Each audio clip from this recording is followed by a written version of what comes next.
내려오신 아버지여, 저희들이 어두운 세상을 살지만은 빛을 따라 살게 하시고, 죄악 세상을 살지만은 믿음으로 살게 하셨으며, 위험한 세상에 살지만은 늘 눈동자와 같이 지켜주셔서 평안한 가운데 한밤을 쉬고, 오늘도 아무것도 모르는 자인 것처럼 평안한 가운데서 하루를 시작하게 됩니다. 하나님, 이 같은 은혜와 복을 주신 하나님, 진심으로 감사하옵나이다. 하나님 아버지, 저희들이 주님 앞에 모였습니다. 아무것도 모르고 사는 저희들을 이렇게 인도해 주시고, 연약하기 그지없는 사람들에게 삶의 보람과 의미를 주신 그 놀라운 은혜를 진심으로 감사하옵나이다. 아무것도 모를 뿐만 아니라 안들 속수무책입니다. 그러나 미련한 저희들을 이렇게 선하신 길로 인도하셨고 여기까지 인도하셨습니다. 하나님, 그 기뻐하고 원하시는 뜻을 온전히 이루게 해주시기를 기도하옵나이다. 하나님 아버지, 찬송을 부르며 시작하오니 오늘도 하루 종일 찬송을 부르게 하옵소서. 위험한 세상에 살지만은 깜짝 놀랄 그런 일을 당하지 않도록 우리가 늘 평안한 마음으로 살아갈 수 있게 해주시기를 기도하옵나이다. 이 땅에 의인이 있습니까? 주님이 찾으시는 의인 10명이 어디 있습니까? 원컨대 우리가 미련하고 허물 많은 사람들이지만은 새벽마다 주님 앞에 나와 기도함으로 해서 하나님께서 저희들을 보시고 이 장망성과 같은 험악한 세상에 진노를 거두시고 하나님의 축복이 임할 수 있게 큰 은혜를 더해 주시기를 기도하옵나이다. 오늘도 의인을 찾으시는 주님, 우리 한 사람 한 사람이 주 앞에 성실히 서고 주님 기뻐하시는 하나님의 사람들로 나타날 수 있게 되기를 기도하옵나이다. 우리만 아니라 우리가 위하여 기도하는 자들이 복을 받게 하시고, 우리가 하나님 앞에 기도하는 자들인 것처럼 우리의 자녀들도 젊었을 때부터 하나님 앞에 간절히 기도하는 사람들 되기를 기도하옵나이다. 우리가 교회를 섬기는 것을 목적으로 살고 지난날에 성실히 섬기지 못한 것을 후회하며 충성을 다하고자 하오니, 하나님이여, 우리의 자손들은 젊었을 때부터 여호와를 기억하고 한평생 교회를 섬기는 하나님의 귀한 자녀들이 다 되어지기를 기도하옵나이다. 우리가 후회하던 일을 저들은 행하지 않게 하시고 우리가 기뻐하며 생을 바치던 바로 그러한 일들을 일관하여 한평생 주님을 기쁜 마음으로 섬기며 살아갈 수 있는 우리의 자녀들이 되어지기를 기도하옵나이다. 하나님 아버지, 오늘도 하나님의 말씀이 바르게 권세 있게 전파되게 하시고 땅끝까지 들려지게 하옵소서. 이 말씀을 듣지 못하여 구원받지 못하는 자 없게 하시고 듣는 자마다 중생하고 영생하는 역사가 있어지기를 기도하옵나이다. 하나님 아버지, 오늘도 교회를 섬기기 위해서 애쓰는 주의 일꾼들, 많은 시험을 다 물리치고 오직 여호와 하나님만을 기쁘시게 하며 하나님께 칭찬받는 주의 사람들로 나타나게 되기를 기도하옵나이다. 섬길 때마다 기쁨으로 섬기며 기도할 때마다 감사한 마음으로 기도할 수 있는 그런 귀한 주님의 일꾼들 되게 하시고, 사회생활과 그 가정과 직장과 그 모든 기업이 하나님 주시는 복된 기업들이 되어지기를 기도하옵나이다. 은혜로 오신 아버지여, 주님이여 축복을 더하사 오늘도 북녘 땅에 은총을 주시고 지금 대치되어 있는 이런 어려운 일들을 더 이상 행하지 않도록 도와주시며 그 땅에도 평안을 주시고 조용한 가운데서 함께 주를 사랑하며 주를 섬길 수 있게 하시고 굶어 죽는 자나 고통당하는 자나 억압당하는 자가 없도록 도와주시기 바랍니다. 어서속히 복음 안에 통일 여는 큰 역사가 있어지기를 기도하옵나이다. 우리가 저들을 위해서 행해야 될 당연한 일을 잘 감당할 수 있게 도와주시옵소서. 대통령에게 건강과 총명을 주시고 지혜를 주시옵소서. 그리고 모든 위정자들에게 오늘도 겸손함과 믿음을 주시고 하나님이여 혹이라도 판단이 흐려지지 않게 하시고 인내가 부족하지 않게 하시며 지도력에 모자람이 없도록 은혜 베풀어 주시기를 기도하옵나이다. 온 국민이 하나 되고 한 마음 되게 하시고 더 이상 파업을 하고 또 파업을 진압하며 이렇게 정력과 모든 국력을 낭비하는 일이 없게 해주시기를 기도하옵나이다. 서로 이해하며 마음을 넓히고 이제는 정직하고 부지런한 백성 되어서 주님의 평화가 이 땅에 깃들게 되기를 기도하옵나이다. 하나님 아버지, 오늘도 해외에 있든지 여행 중에 있든지 군문에 나가 있는 젊은이들, 특별히 공부하는 자녀들, 유학 중에 있는 학생들 하나하나 다 돌보아 주시고 어디서든지 성실히 주님을 섬길 수 있게 하여 주시옵소서. 병중에 있는 자와 슬픔을 당한 가정에 주님의 위로를 도와야 주시옵소서. 하나님, 이 날은 국가적으로나 개인적으로나 복된 날이 되고 좋은 소식을 들으며 전하는 날이 되게 하여 주시옵소서. 주 예수 그리스도의 이름으로 기도드립니다. 아멘. 하나님의 말씀 계속해서 오늘도 잠언 19장 보겠습니다.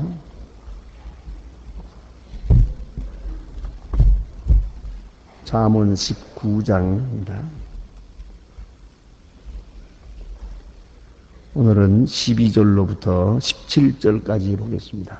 잠언 19장 12절로 19절, 미안합니다.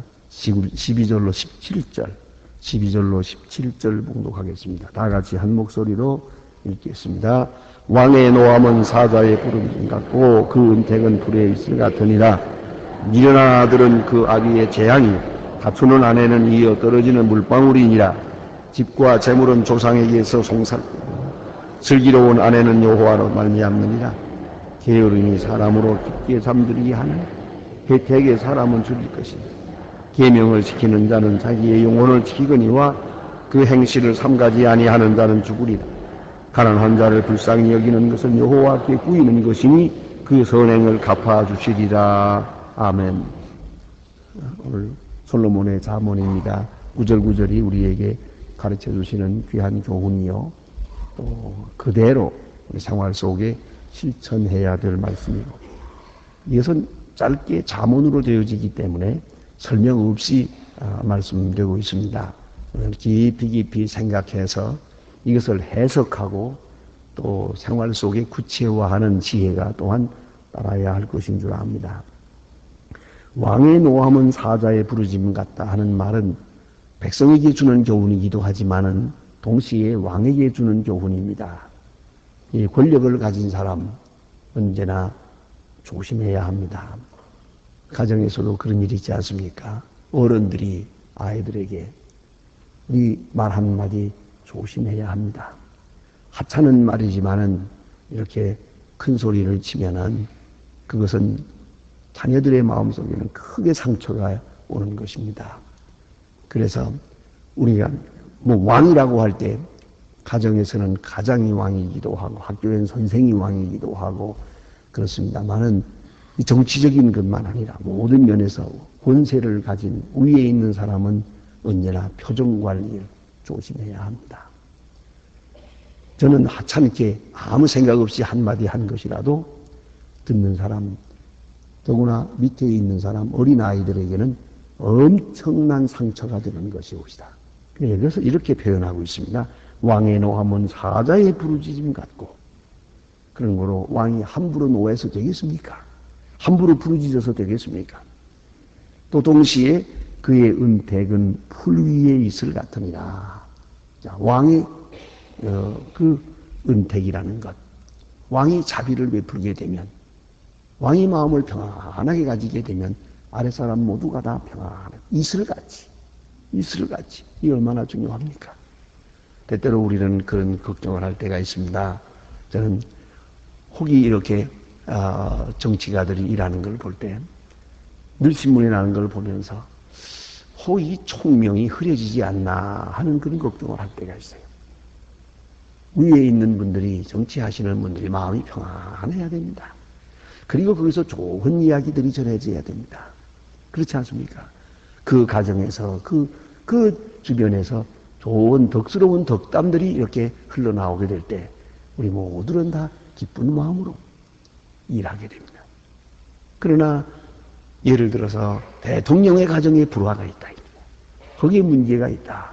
그게 큰 소리가 있다. 이렇게 한번 생각해 봅시다. 또 대통령이 술을 좋아해가지고 정신을 못 차리고 밤새 술을 먹었다. 이런 이야기가 전해진다. 혹은 대통령이 건강하지 못하다. 이런 문제가 전해진다면 이것은 온 국민의 불행입니다. 그리고 오늘 성경 말씀은 그래요. 왕은 표정 관리를 바로 하십니다. 백성들 앞에 나타날 때에 사소한 일에 쓸데없이 분노하지 마라. 백성들에게는 그것은 사자의 부르짖는 소리처럼 들리기 때문이다. 왕에게 주는 교훈이기도 합니다. 그래서 언제든지 웃사람이라는 것 아주 조심해야 됩니다. 또 동시에 백성의 입장에서 볼 때 왕에게 이런 분노를 사도록 행동해서는 안 됩니다. 언제나 윗사람을 기쁘게 하고 윗사람의 마음을 평안하게 해야 아랫사람 저들이 평안할 수 있는 거예요. 예. 윗사람을 노엽게 하고 분노하게 만들어 놓으면 안 됩니다. 반대로 윗사람을 기쁘게 해서 우리 위에 있는 모든 사람들이 아주 평안하고 아주 좋은 이야기들이 전해진다고 합니다. 그러면 온 국민에게 보니까 그 은택은 풀 위에 이슬 같으리라. 모두가 다 평안할 수 있는 거 아닙니까? 그러한 질서를 말해주고 있습니다. 또 한 가지는 미련한 아들은 그 아비의 재앙이요 그랬습니다. 미련한 아들은 이제 자녀 교육 이게 마음대로 되는 게 아닙니다. 옛날에 어떤 재벌이 그랬다면서요. 난 내 마음대로 다 해봤다고. 나름대로 돈도 벌어보고 뭣도 하고 다 했지만은 마음대로 안 되는 이 두 가지가 있는데 하나가 골프가 마음대로 안 되고 하나가 자녀가 마음대로 안 되는데 그거 마음대로 안 되는 겁니다. 그런 거로 이 성경은 말합니다. 이것은 미련한 아들은 그 아비의 재앙이라고요. 이게 하나님께로 말미암은 것이에요. 예, 그 반대로 말하면 지혜로운 아들은 아비의 축복입니다. 아비에게 내리는 복입니다. 그것을 잊지 말아야 합니다. 그래서 우리가 이런 자녀들이 잘 되고 자기 길을 잘 갈 때 마치 내가 잘 가르쳐서 된 것처럼 착각해서는 안 됩니다. 하나님이 내게 내리시는 축복입니다. 그런 거로 항상 자녀에 대한 모든 것을 하나님께로서 주시는 복으로 깨달아야 한다 하는 말이고요. 그 다음 보니까 다투는 아내는 이어 떨어지는 물방울이니라. 이건 구제불능입니다. 이런 사람하고 사는 게 참 힘듭니다. 잔소리 많은 사람 물방울처럼 계속 떨어지는 거예요. 그냥. 예? 이것은 뭐 좋은 일이 있든 나쁜 일이 있든 말이 많아요. 도대체가 잔소리가 많고 간섭이 많아요. 아주 힘듭니다. 그런데 한 가지는 이건 버릇입니다. 이건 습관이 옵시다. 이거는 하나의 체질입니다. 그래서 얼마나 괴로워요. 그러니까 하는 말입니다. 떨어지는 물방울 같으니라. 이래도 저래도 말이 많아. 계속 불평 잔소리, 원망. 참으로 고통스러운 것입니다. 그 다음에 주신 말씀은 우리가 이 14절 말씀은 약혼식 때 이 본문만이 이 본문으로 읽게 되곤 합니다. 집과 재물은 조상에게서 상속되거니와 슬기로운 아내는 여호와께로서 말미암느니라. 이 얼마나 중요한 얘기입니까? 아내가 슬기로워서 판단이 바로 돼서 그에게 모든 것을 맡길 수가 있어요. 그가 아주 지혜롭게 하기 때문에 더 걱정할 필요가 없어요. 이런 좋은 아내를 얻었다. 이것은 하나님께로 말미암은 것이다. 그런 거로 가령 말씀 없이 한평생을 살고 좋은 아내가 있어서 행복하게 살 때 제덕인 줄로 착각하면 안 됩니다. 하나님이 주신 복이다. 그걸 잊지 말아야 돼요. 아내를 선택하는 것, 그 결정권이 내게 있는 것 같지만은 가만히 보면은 서로 만나는 것, 결혼하는 것, 이거 하나님께서 정해주시는 거예요. 그걸 잊지 말아야 합니다. 그래서 슬기로운 아내는 여호와께로 말미암느니라. 하나님께서 주시는 큰 축복이라고요. 재산은 여기 보니까 집과 재물은 조상에게서 상속받는다. 옛날에 더욱 그랬죠.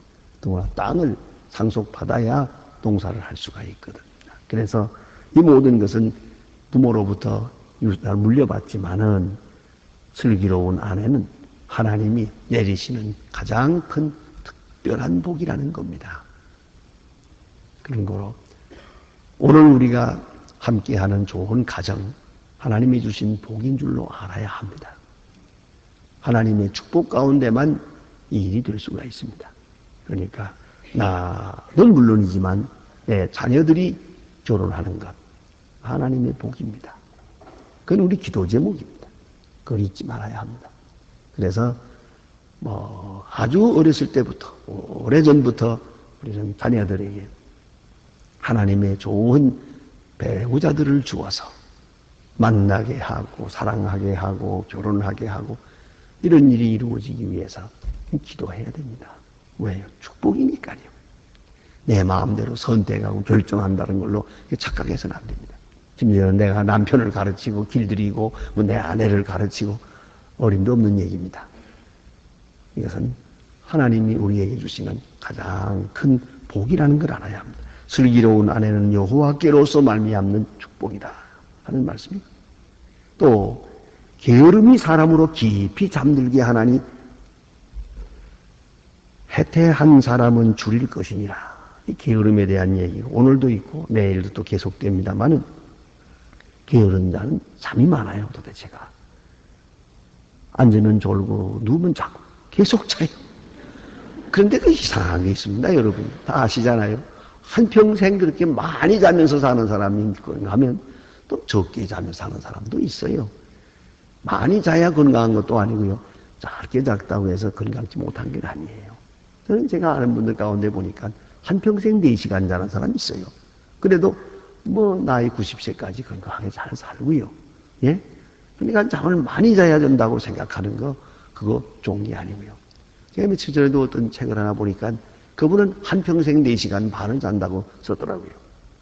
그리고 새벽에 일어나서 아내가 일어나기 전에 2시간 동안, 2시간 전에 일어나서 그는 책을 보고 글을 쓰고 그런다고 그랬어요. 한평생 그런다고요. 그 시간이 너무너무 좋다고, 아침 새벽이. 여러분, 이 잠이라는 건 자보시면 알잖아요. 잘수록 느는 게 잠이에요. 그렇잖아요. 앉아도 그만이에요. 자도 그렇고요. 결국은 게으른 자는 그 많은 시간을 다 잠이 보내고 맙니다. 참 안타까운 일이에요. 예. 그러나 이게 하루아침에 되는 겁니까? 왜 깊이 생각해야 됩니다. 게으른 사람은 깊이 잠든다 그랬어요.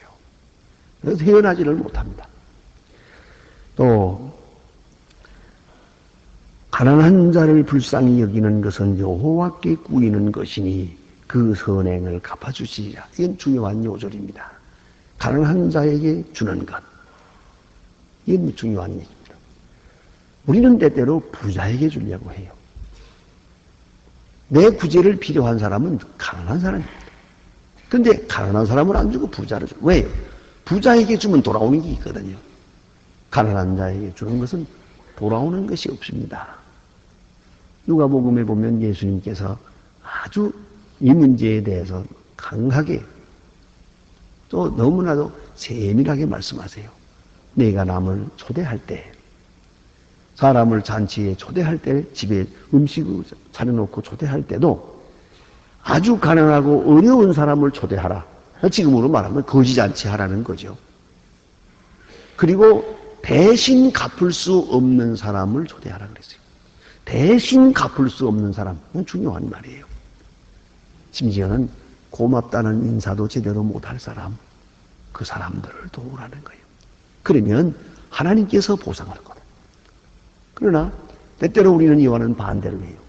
오히려 돈 많은 사람, 지체 높은 사람, 대성하거든. 내게 돌아오는 보상을 생각하거든요. 벌써 생각이 틀렸어요. 이런 것은 아무 의미가 없는 것이에요. 여기 가난한 자를 돌아보는 것, 바로 거기에 있는 것이에요. 그런 거로 대신 갚을 수 없는 사람, 그 사람을 내가 돕고, 고맙다는 말도 할 수 없는 사람, 전혀 보답할 수 없는 그런 사람을 상대로 해서 구제하는 거예요. 도와주라. 그러면 하나님께 꾸이는 것이니 그랬습니다. 히브리 원어는 이 꾼다는 말이 어떤 뜻인고 하니 이자가 붙는 차용이라 그랬어요. 이자가 붙는 차용이다. 예? 그러니까 꾸이는데 내가 10,000원을 줬다면 하나님은 여기에 이자까지 덧붙여서 준다는 말이에요.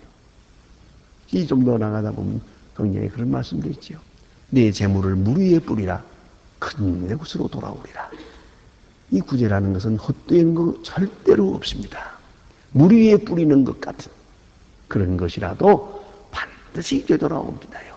하나님과 거래하는 거니까요. 사람에게 준 것은 없어지지만 하나님에게 드린 것은 반드시 갚아주신다고 그랬어요. 오늘 얼마나 강한 말씀입니까? 예수님께서 이 문제를 이렇게 말씀하십니다. 냉수 한 그릇이라도 내 이름으로 소자에게 준 것은 결단코 상을 잃지 아니하리라. 예수님의 말씀입니다. 같은 말씀이에요. 하나님께 꾸이는 거예요. 우리는 이 재산 관리를 어떻게 해야 될까? 생각 많이 합니다. 예수님께서 말씀하시기는 하늘에 쌓아두라 그랬어요. 하늘에 쌓아두라. 그게 뭐냐 하면 구제불능하고 어려운 이 가난한 자들에게 주는 거예요. 가난한 자들에게 선행을 베푸는 그것이 바로 하나님께 꾸이는 것이다. 하나님의 창고에 쌓아놓는 것이다. 얼마나 중요한 말씀입니까? 저는 이런 권사님을 만나본 적이 있습니다. 내가 본인으로부터 직접 밖에서 들은 얘기를 본인에게 직접 물었더니 다시 설명을 해줍니다만 이게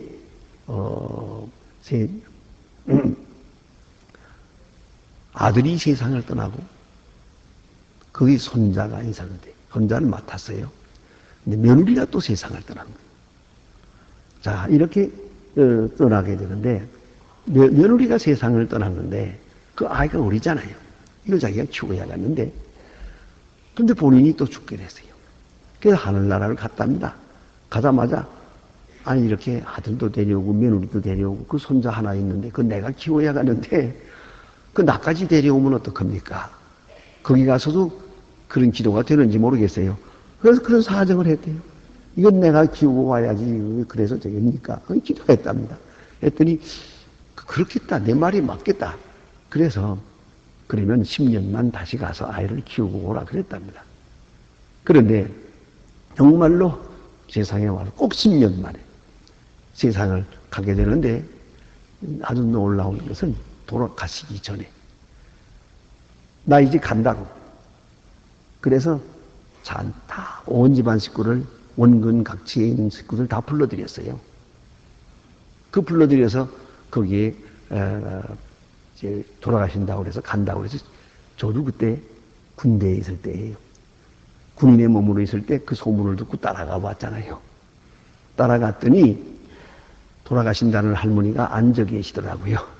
누워 계시지도 않아요. 제가 인사를 드리고 했는데 이제 돌아가신다는 거예요. 그 다음에 보니까 그렇게 잔치를 며칠 동안 했어요. 그거 다 돌아왔습니다. 돌아온 다음 날 진짜로 갔었어요. 그러니까 날짜는 좀 잘못 꼽았던 것 같아요.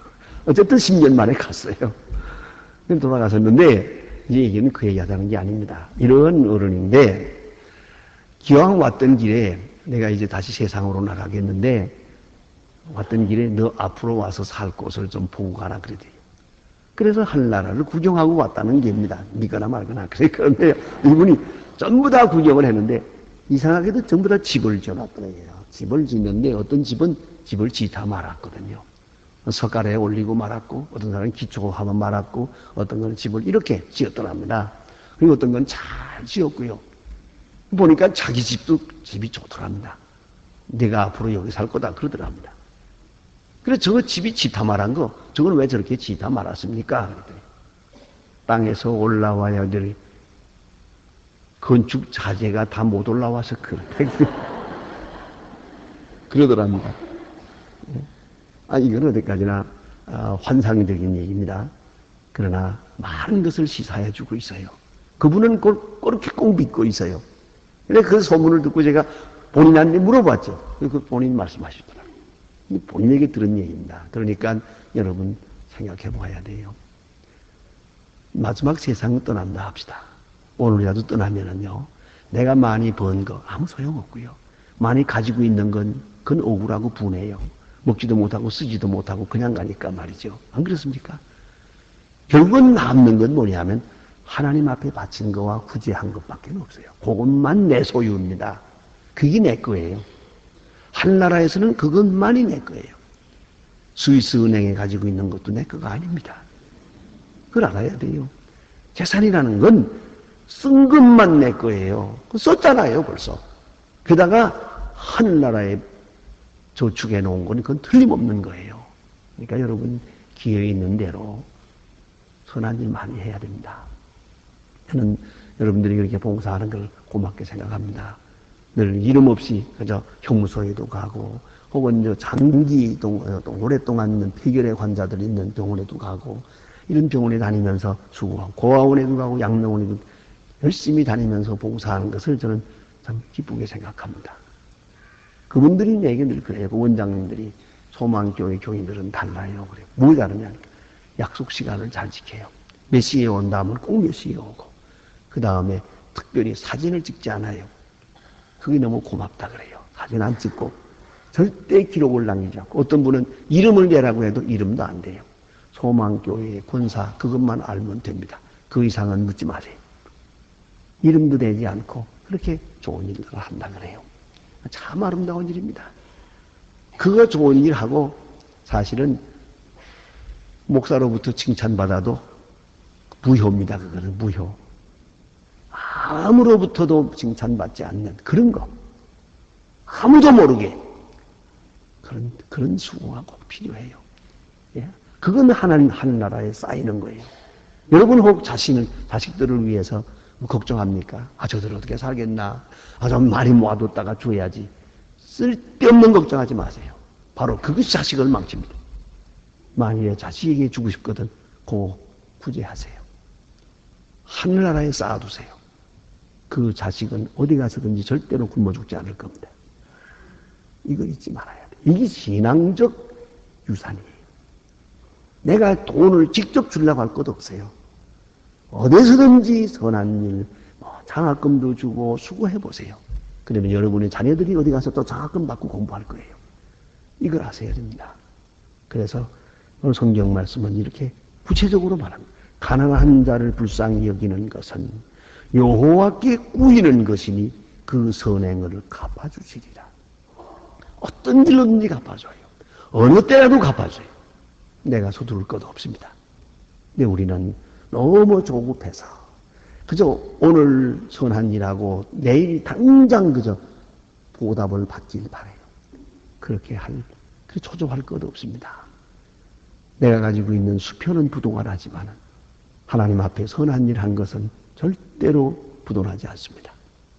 이걸 잊지 말아야 돼요. 그래서 하나님께 꾸이는 것이다. 이거를 확실하게 믿고 문자적으로 지켜보세요. 하나님의 모든 축복이 분명하게 나타날 것입니다. 기도합시다.